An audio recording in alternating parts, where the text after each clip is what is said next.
ಕರ್ಣ ಬಂದ್ರಾ? ನಿಮಗೋಸ್ಕರ ಒಂದು surprise weight ಮಾಡ್ತಿದ್ದೆ. ಏನು? ಇಲ್ಲಿ ನೋಡಿ, ನಾಳೆ ಮೆಹಂದಿ ಅಲ್ವಾ, ನಿಮಗೋಸ್ಕರ ನಾನೇ ಖುದ್ದಾಗಿ ಹೋಗಿ ಈ ಕುರ್ತಾ ಸೆಲೆಕ್ಟ್ ಮಾಡ್ಕೊಂಡು ತಂದಿದ್ದೀನಿ. ಇಷ್ಟ ಆಯ್ತಾ? ಇಷ್ಟ ಆಗಿಲ್ಲ ಅಂದರೆ ಹೇಳಿ, ನಾನೇ ಹೋಗಿ ಎಕ್ಸ್ಚೇಂಜ್ ಮಾಡ್ಕೊಂಬರ್ತೀನಿ. ನಂಗನ್ಸುತ್ತೆ ಈ ಕಲರ್ ನಿಮಗೆ ಪರ್ಫೆಕ್ಟಾಗಿ ಸೂಟ್ ಆಗುತ್ತೆ ಅಂತ. ಹೇಳಿ ನೋಡೋಣ. ಅಕ್ಕ ನಿಮ್ಮನ್ನ ಮನ್ಸಾರೆ ಪ್ರೀತಿಸ್ತಿದ್ದಾಳೆ. ನೈಸ್, ಚೆನ್ನಾಗಿದೆ ಅಲ್ಲ? ಇಷ್ಟ ಆಯ್ತಾ?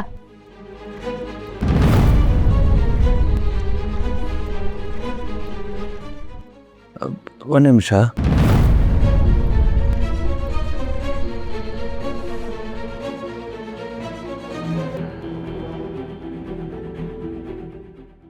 ಏನಾಯ್ತು?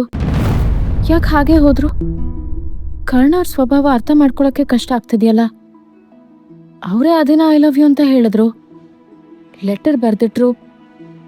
ಒಂದೊಂದ್ಸರಿ ಎಷ್ಟೊಂದು ಕೇರ್ ಮಾಡ್ತಾರೆ, ಮತ್ತೊಂದ್ಸರಿ ಪರಿಚಯನೇ ಇಲ್ವೇನೋ ಅನ್ನೋ ಥರ ನಡ್ಕೋತಾರೆ.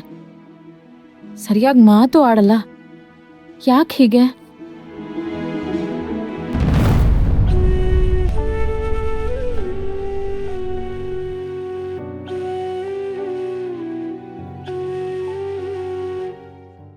ನಿತ್ಯ ಅಕ್ಕನ ಪರಿಸ್ಥಿತಿಗೆ ನಾನೇ ಕಾರಣ. ಕರ್ಣ ಸರಿ ಥರ ಮಾತಾಡಿದ್ರೆ ಅವಳ ಮನಸ್ಸಿಗೆ ತುಂಬ ನೋವಾಗುತ್ತೆ. ಪ್ರೆಗ್ನೆನ್ಸಿ ಟೈಮಲ್ಲಿ ಮನಸ್ಸು ಇನ್ನೂ ಸೂಕ್ಷ್ಮವಾಗಿರುತ್ತೆ. ಅವಳಿಗೆ ತಡ್ಕೊಳ್ಳೋದೇ ಕಷ್ಟ. ಆದರೆ ಕರ್ಣ ಸರ್ನ ತುಂಬ ಚೆನ್ನಾಗಿ ನೋಡ್ಕೊಳ್ತಾಳೆ. ಆ ವಿಶ್ವಾಸ ನನಗಿದೆ. ಇವಳ ಮನಸ್ಸಿಗೆ ಯಾವುದೇ ಕಾರಣಕ್ಕೂ ನೋವಾಗಬಾರ್ದು ಅಷ್ಟೆ. ಅದಕ್ಕೋಸ್ಕರ ನಾನು ಏನು ಬೇಕಾದರೂ ಮಾಡ್ತೀನಿ.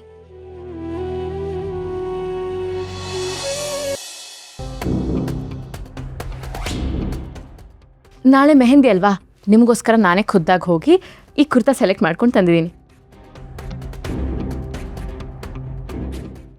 ನಿತ್ಯ ಮನಸ್ಸಲ್ಲಿ ಪ್ರೀತಿ ಹುಟ್ಟೋ ಥರ ನಾನೇನಾದರೂ ನಡ್ಕೊಂಡಿದ್ನಾ? ಎಲ್ಲಿ ತಪ್ಪು ಮಾಡಿದೆ ನಾನು? ಅವ್ರ ಮೇಲೆ ತೋರಿಸಿದ ಕಾಳಜಿನೇ ಪ್ರೀತಿ ಅಂತ ತಪ್ಪು ತಿಳ್ಕೊಬಿಟ್ರಾ? ಒಂದು ಅರ್ಥ ಆಗ್ತಿಲ್ವಲ್ಲ. ಯಾವತ್ತೂ ಮಿತಿ ಮೀರಿ ಮಾತಾಡಿದಾಗಲಿ ನಡ್ಕೊಂಡಿದ್ದಾಗಲಿ ಇಲ್ಲವೇ ಇಲ್ಲ. ಅಂದಮೇಲೆ ನಿತ್ಯವ್ರು ನನ್ನ ಇಷ್ಟೊಂದು ಪ್ರೀತಿಸಿದ ಹೇಗೆ?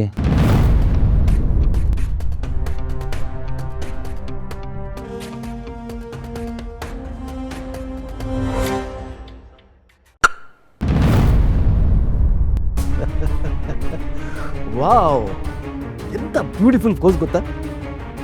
ಬೇಕು ಅಂತ ಬಯಸಿದ್ರು ಇಂಥ ಫೋಟೋ ಸಿಕ್ಕಲ್ಲ ಕಣ್ಣ. ಯಾಕೆ ಹೇಳಿ? ಈ ಮುಖದಲ್ಲಿ ನಗು ಇಲ್ಲ, ಈ ಕಣ್ಣಲ್ಲಿ ಆನಂದದ ಸುಳಿವೇ ಇಲ್ಲ. ಈ ಫೋಟೋನ ನಾನು ಭಾಳ ಭದ್ರವಾಗಿ ನಾನು ಇಟ್ಕೋತೀನಿ. ಯಾಕೆ ಹೇಳು? ನನಗೆ ಎನರ್ಜಿ ಬೇಕು ಅಂದಾಗಲೆಲ್ಲ ಈ ಫೋಟೋನ ನೋಡ್ತಾ ಇರ್ತೀನಿ. ಏನು ಮಾಡ್ತಿದ್ದೀರಾ ನೀವು?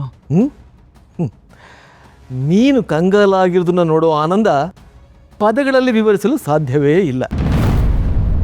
ನಿನ್ನ ದುಃಖವೇ ನನ್ನ ಸಂತೋಷದ ಮೂಲ.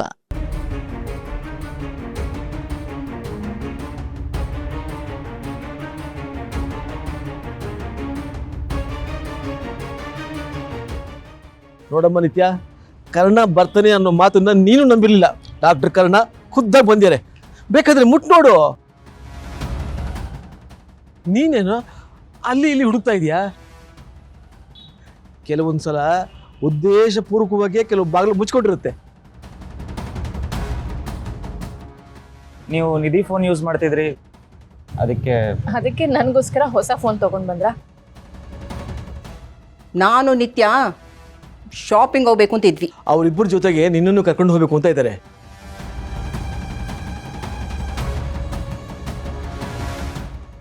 ಇದೆಲ್ಲ ನೀವು ಮಾಡಿದ ಕೆಲಸ ಅಲ್ವಾ?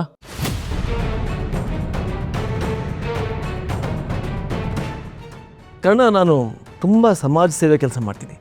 ನೀನು ಈ ರೀತಿ ಜನರೆಲ್ಲ ಕೇಳಿಬಿಟ್ರೆ ನನಗೆ ಹೇಳೋಕ್ಕೆ ಸ್ವಲ್ಪ ಕಷ್ಟ ಆಗುತ್ತೆ. ನೀನು ಇಂಥದ್ದೇ ವಿಚಾರ ಅಂತ ಬಿಡಿಸಿ ಕೇಳು, ನಾನು ಆಗ ಹೇಳಬಹುದು. ನಿತ್ಯ ಮನಸ್ಸಲ್ಲಿ ನನ್ನ ಬಗ್ಗೆ ಪ್ರೀತಿ ಹುಟ್ಟಾಗ ಮಾಡಿದ ನೀವು ತಾನೇ?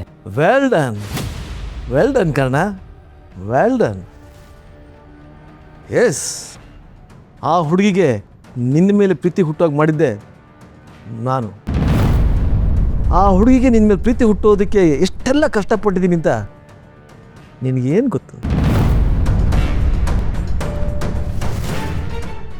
Tough girl. ನನ್ನ ಐಡಿಯಾ ಒಪ್ಕೊಳ್ಳೋಕ್ಕೆ ಆ ಹುಡುಗಿ ತಯಾರೇ ಇರಲಿಲ್ಲ. ಆದರೆ ಈ ರಮೇಶ್ ವಸಿಷ್ಠಗೆ ಯಾರನ್ನ ಯಾವಾಗ ಹೇಗೆ ಮರಳು ಮಾಡಬೇಕು ಅಂತ ಚೆನ್ನಾಗಿ ಗೊತ್ತು. ಆ ಹುಡುಗಿ ತಲೆ ಕೆಡಿಸೋದ್ರಲ್ಲಿ ನಾನು ಸಕ್ಸಸ್ ಆದೆ. ಒಂದು ಹೆಣ್ಣಿನ ಜೀವನದ ಜೊತೆ ಭಾವನೆಗಳ ಜೊತೆ ಇಷ್ಟೆಲ್ಲ ಆಟ ಆಡ್ತಿರಲ್ಲ, ನಿಮಗೆ ಮನಸ್ಸಾಕ್ಷಿ ಅನ್ನೋದು ಸ್ವಲ್ಪನಾದರೂ ಇದೆಯಾ? ಮನುಷ್ಯ ನೀವು. ನಿನಗೆ ಗೊತ್ತಲ್ಲ ಕರ್ಣ, ನಾನು ಸ್ವಲ್ಪ ಮನುಷ್ಯ, ಉಳಿದಿದ್ದೆಲ್ಲ ರಾಕ್ಷಸ ಅಸುರ ಅಲ್ವೋ? ನನ್ನ ಬಗ್ಗೆ ನಿನಗೆಲ್ಲ ಚೆನ್ನಾಗಿ ಗೊತ್ತಿದ್ದು ನನ್ನಲ್ಲಿ ನೀನು ಒಳ್ಳೆಯದನ್ನು ಹೇಗೆ ನಿರೀಕ್ಷೆ ಮಾಡ್ತೀಯಾ? ಮೂರ್ಖ ಕಾಣೋ ನೀನು. ನಿನ್ನ ಬೀದಿಗೆ ತರೋಕ್ಕೆ, ನಿನಗೆ ನೋವು ಕೊಡೋದಕ್ಕೆ ನಾನು ಪಾತಾಳದ ಬೇಕಾದ್ರೂ ಹೋಗ್ತೀನಿ. ಆದರೆ ಏನು ಮಾಡೋದು, ಕೆಲವು ಸಾರಿ ನೀನು ನನ್ನ ಕೈಯಿಂದ ನುಡ್ಸ್ಕೊಂಡ್ಬಿಡ್ತೀಯ. ಯಾಕೆ ಗೊತ್ತಾ? ಈ ಜಗತ್ತಲ್ಲಿ ಕೊನೆಗೆ ಗೆಲ್ಲೋದು ಒಳ್ಳೆತನ. ಅದು ನಿಮ್ಮಲ್ಲಿಲ್ಲ. ನೀವು ಎಷ್ಟೇ ಸಾಹಸ ಪಟ್ಟರು ನಿಮ್ಮ ಕೈಲಿ ಏನೂ ಮಾಡ್ಕೊಳಕ್ಕಾಗಲ್ಲ. ಮಾಡ್ಕೊಳಕ್ಕೆ ನಾನು ಬಿಡೋದು ಇಲ್ಲ. ಬೆಟ್ಟಕ್ಕೆ ಗಾಳಿ ಅಪ್ಪಳಿಸಿದ್ರೆ ಬೆಟ್ಟ ಏನು ಬಿದ್ದೋಗಲ್ಲಪ್ಪ. I am tough. ನಾನು ಸುಮ್ಮನೆ ಇರ್ತೀನಿ ಅಂತ ಅಂದ್ಕೊಂಡಿದ್ದೀರಾ? ಈ ಸೇಡ್ ತೀರಿಸ್ಕೊಳ್ಳೋದ್ರಲ್ಲಿ ನಂಗೆ ನಂಬಿಕೆ ಇಲ್ಲ. ಬಟ್ ಇನ್ನು ಬಗ್ಗಸ್ದಂತೂ ಸುಮ್ಮನೆ ಬಿಡಬೇಡ. ಯಾಕೋ ಈ ಡೈಲಾಗ್ ಯಾವುದು ನಿನಗೆ ಮ್ಯಾಚ್ ಆಗ್ತಾ ಇಲ್ಲ ಕರ್ಣ. ತುಂಬ ದುರಹಂಕಾರ ತೋರಿಸ್ತಾ ಇದೆಯಾ ಅಷ್ಟೇ. ಇಷ್ಟು ಜನದ ಹೃದಯ ಹೊಡೆದು ನೀವು ಮಜಾ ತಗೋತಿದ್ದೀರಲ್ಲ, ಇದಕ್ಕೆ ಕನ್ನಡದಲ್ಲಿ ಒಂದು ಒಳ್ಳೆಯ ಶಬ್ದ ಇದೆ, ವಿಕೃತ ಆನಂದ ಅಂತಾರೆ. ಆ್ಯಕ್ಚುಲಿ ನಿಮ್ಮ ಮೆಂಟಲ್ ಕಂಡೀಷನ್ ಚೆಕ್ ಮಾಡೋದು ತುಂಬ ಒಳ್ಳೆಯದು ಅನಿಸುತ್ತೆ. ನಾರ್ಮಲ್ ಮನುಷ್ಯರು ಈ ಥರ ಯೋಚನೆ ಮಾಡೋಕ್ಕೆ ಸಾಧ್ಯನೇ ಇಲ್ಲ. ಆಯ್ತು, ಅದನ್ನು ಆಮೇಲೆ ಯೋಚನೆ ಮಾಡೋಣ. ಇವತ್ತು ನೀನೇನೋ ರಿಂಗ್ ತೊಡ್ಸಿರ್ಬೋದು, ಆದರೆ ನಿಧಿ ಮದುವೆ ಆಗೋದು ಅರ್ಜುನ್ ಜೊತೆ. ಹಾಗಾದ್ರೆ ಸರಿಯಾಗಿ ಕೇಳಿಸ್ಕೊಳ್ಳಿ, ನಿಧಿನ ಮದುವೆ ಆಗೋದಂತೂ ನಾನೇ. ಇದು ನನ್ನ ಚಾಲೆಂಜ್. ನೀವಿಟ್ಟಿರೋದೇ ಮುಹೂರ್ತದಲ್ಲಿ ನಿಧಿ ಕೊರಳಿಗೆ ತಾಳಿ ಕಟ್ಟೋಣ ನಾನು, ನಿಮ್ಮ ಕಣ್ಮುಂದೆ. ಸರಿ, ನಿನ್ನ ತಾಕತ್ತೆಷ್ಟು ಅಂತ ನಾನು ನೋಡೇ ಬಿಡ್ತೀನಿ. ಗುಡ್. ಯಾಕಂದರೆ ನಿಮಗೆ ನೋಡೋದು ಬಿಟ್ಟು ಏನೂ ಮಾಡೋಕ್ಕಾಗಲ್ಲ. Good night. ನನಗೆ ನಿಮಗೆ